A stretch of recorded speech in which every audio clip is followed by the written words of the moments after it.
Karanasan na nagsabi na di pangkaraniwan ng taktika. Ito nga pala yung entry ko sa Maharlika. Let's go. Kapanabe kasi papalapit at nakakapanik ako kahit papano. Lagi sabik makamit ang panalo. Napapatapik na rin ng mga tao nakakarating. Din ibang ibayo sa madalhin ay kakaiba ako.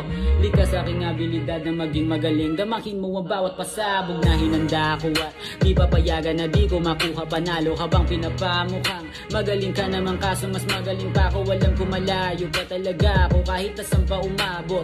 Huwag mong pansinin ang taas ng paderang. Isipin mo paano ka makakapasok. Dami diamante nagkalat, di na malaman sino nga ba totoo. Parang wala nang hangganan, kaliwat ka ng kanya-kanyang pakulo. Pagiging Maharlika, ako ay likas na sa aking mga buto. Alam mo na ang kasunod, wag na magtanong kung bakit ba laging madugo. Laging wasak ng tumpatin pala kung di ka malakas. Wag kang makisabat, mga harang sarap mong dama ko. Nabalot ng takot pagtapos kong masilaban. Ang daming balakid, subalit ang aking pagiging ibang klase na ipasa. Wala akong ibang dinala, tanging lakas ng loob lamang ang nilabas.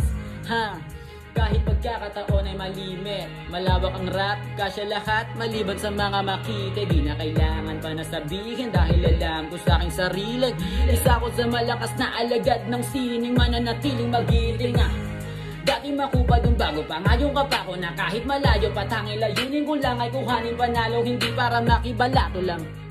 Tinutodo pagpapakit ang gilas, tinutotoo ang pagiging halimaw. Kung di man makuha di ko titigilan hanggang sa makaisa.